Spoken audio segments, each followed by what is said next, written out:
ఈరోజు మనం ఏం తెలుసుకోబోతున్నామనంటే మనకి పాలిటెక్నిక్ ఎగ్జామ్ రాసినక్కడ మనకి ర్యాంక్ వస్తుంది. కానీ ఆ ర్యాంకు 2 ర్యాంక్స్గా వస్తాయి.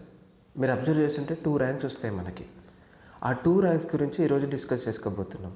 సో ఈ 2 ర్యాంక్స్ గురించి తెలిసినక్కడ మీకు ఎలాంటి కాలేజ్ వస్తుంది, ఎట్లాంటి సీట్ అలొకేషన్ జరుగుతుంది అనేది మీకు క్లారిటీ వస్తుంది.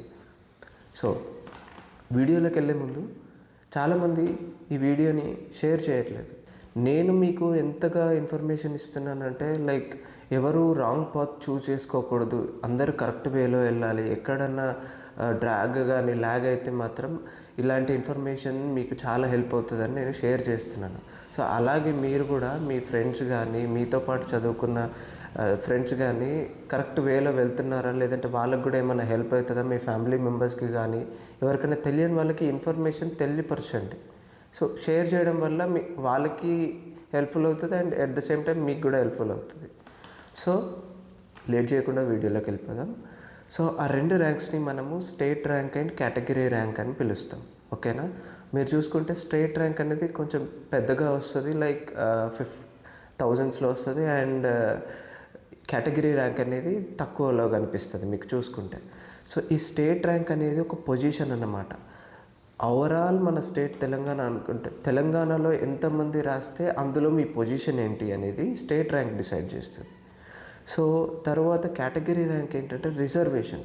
మీరు ఓసీయా, బీసీయా, ఎస్సీయా, ఎస్టీయా, సో అందులో మీ పొజిషన్ ఏంటి, సో అది డిసైడ్ చేస్తుంది.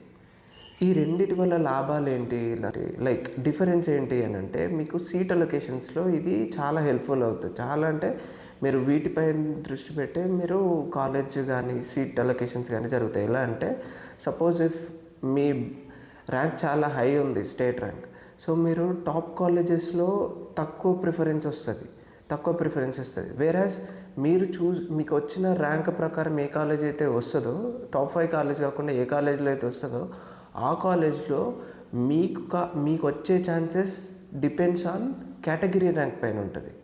మీరు కాలేజ్లోకి వచ్చేసారు స్టేట్ ర్యాంక్తో, లోపలికి వెళ్ళినక్కడ మీకు సీట్ అలొకేషన్ అవ్వాలి కదా. ఆ కాలేజ్లో ఏదో ఒక బ్రాంచ్ చూస్ చేసుకుంటారు కదా, సిఎస్సి, ఈసీఈ, త్రిబుల్ ఈ, అందులో. సో అందులో మీ అలొకేషన్ కావాలి అని అంటే అక్కడ రిజర్వేషన్ వైజ్ సీట్ అలొకేషన్స్ జరుగుతాయి.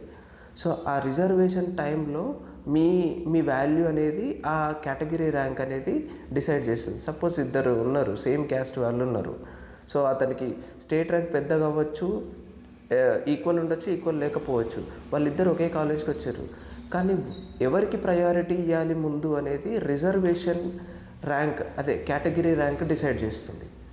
సో ఈ 2 ర్యాంక్స్ వల్ల ఇది హెల్ప్ఫుల్ అవుతుంది. సో ఈ ఇన్ఫర్మేషన్ మీకు నచ్చినట్టయితే మీ ఫ్రెండ్స్ అండ్ ఫ్యామిలీ మెంబర్స్కి షేర్ చేయండి. అండ్ మీరు అడగండి కింద క్వశ్చన్స్ కమెంట్స్లో చెప్తే, సో దాని పరంగా నేను ఇంకా మీకు కొంచెం మంచి ఇన్ఫర్మేషన్ తీసుకురాగలుగుతాను. ఓకేనా? ఇది ఇన్ఫర్మేషన్ మీకు చాలా హెల్ప్ అయిందని అనుకుంటున్నాను. లైక్ చేయండి, ఎందుకంటే ఆ లైక్ చేయడం వల్ల నాకు ఇంకా మీకు ఇంట్రెస్ట్ ఎక్కువ ఉంది. సో నేను ఇంకొన్ని వీడియోస్ చేయొచ్చు మీతో అని నాకు అనిపిస్తుంది. అండ్ ఇప్పుడు చాలామంది పాలిటెక్నిక్ కానీ, ఎంసెట్ కానీ, ఈసెట్ కానీ ఇవన్నీ రాస్తూ ఉన్నారు. సో అందులో వాళ్ళకి ఏమైనా ట్రబుల్స్ వస్తే కూడా మనం ఫిగర్ అవుట్ చేద్దాం. సో ఇది category rank and state rank యొక్క డిఫరెన్స్. సో దీని పరంగానే మీకు సీట్ అలొకేషన్ జరుగుతుంది. ఓకేనా? Thank you friends. మనం ఇలాంటినే కంటిన్యూ చేద్దాం. మీ సపోర్ట్ కూడా నాకు చాలా అవసరం. మీరు సపోర్ట్ చేస్తూ ఉండండి, నేను మీకు మంచి ఇన్ఫర్మేషన్ని తీసుకొని వస్తాను. జై హింద్.